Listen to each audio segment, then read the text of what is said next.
Il y a des choses qu'on dit, ils veulent qu'on prenne une décision. Eh bien, la décision, elle est prise. Mais ceci, nous l'assumons ensemble. Il faut faire partir la junte, il faut faire partir Doumbouya et son groupe. Sinon, la démocratie est enterrée en Guinée. Les droits humains seront enterrés. Il n'y a pas mille solutions. Il nous a trahis, il a trahi le peuple de Guinée.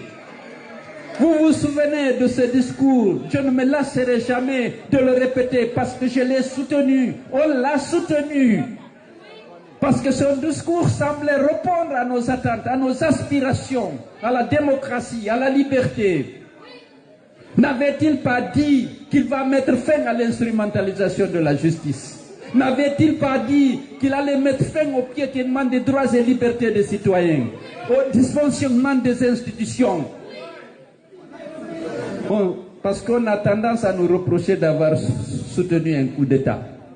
Mais le discours qui a été décliné à l'occasion de la prise du pouvoir, dans la charte de la transition, c'était nos attentes et nos aspirations. Ce serait malhonnête de ne pas le reconnaître parce que nous ne sommes pas faits pour être dans l'opposition. Nous voulions faire la politique de manière plus civilisée, par le débat, par la confrontation de nos idées avec celles de nos adversaires. Il a promis, comme nous sommes honnêtes à l'UFDG, on pense que tout le monde est honnête. Malheureusement, ce n'est pas le cas. Alors, il faut le répéter parce que c'est important. Non, on se répète. Lorsqu'il dit qu'il va arrêter le piétinement des droits et libertés des citoyens, il l'interdit l'endurement. Il le met en bonne place dans la charte de la transition qu'il jure de respecter devant le peuple de Guinée, devant la plus haute juridiction de notre pays.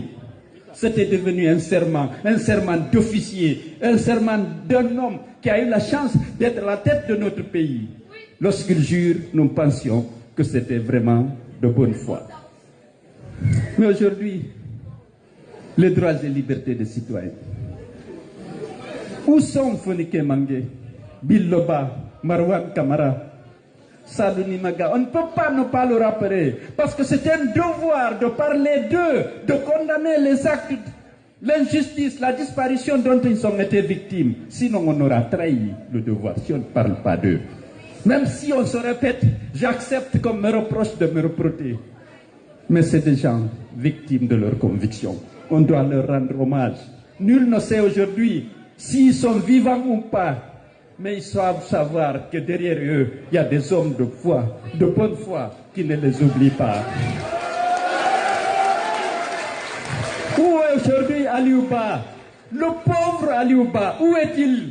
Incarcéré, condamné à 2 ans de prison ferme, parce qu'il est leader politique. On ne peut pas ne pas répéter, on ne peut pas ne pas parler de lui. C'est un devoir.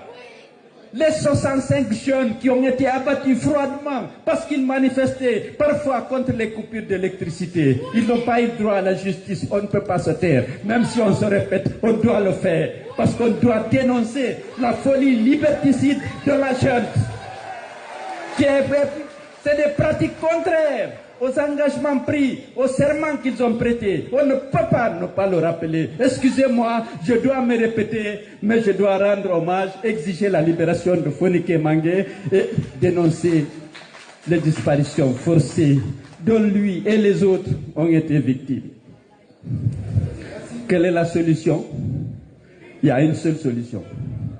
Il faut dégager la jeune et Mamadi Doumbouya. Il n'y a pas mille.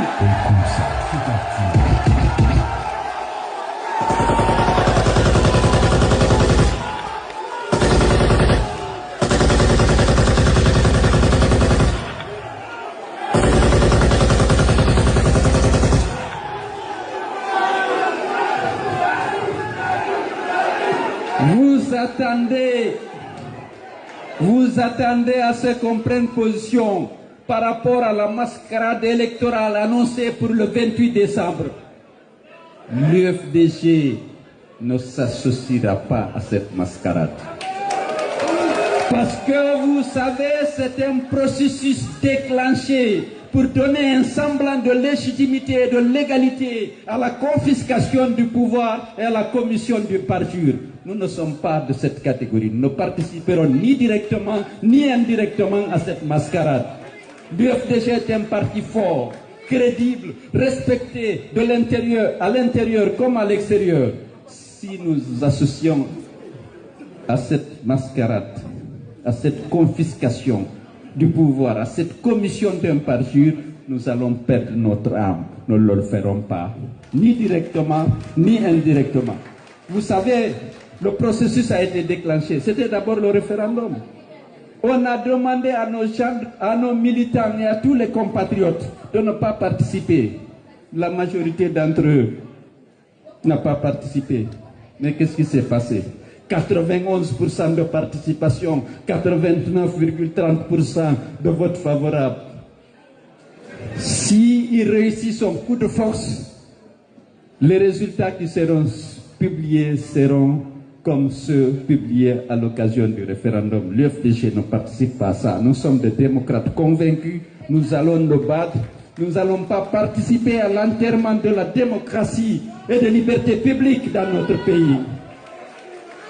Que ça soit clair, nous n'avons pas de candidat, nous ne soutenons personne, on ne participe pas à une mascarade. On veut la démocratie vraie, où le peuple de Guinée, les citoyens en âge de voter choisiront librement leurs dirigeants au niveau de la commune, au niveau de l'Assemblée nationale et au niveau de l'exécutif.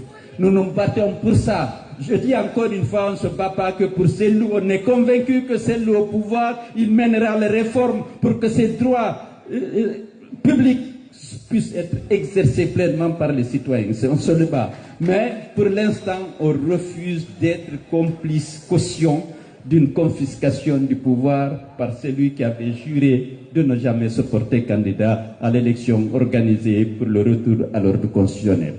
Donc, je crois que nous sommes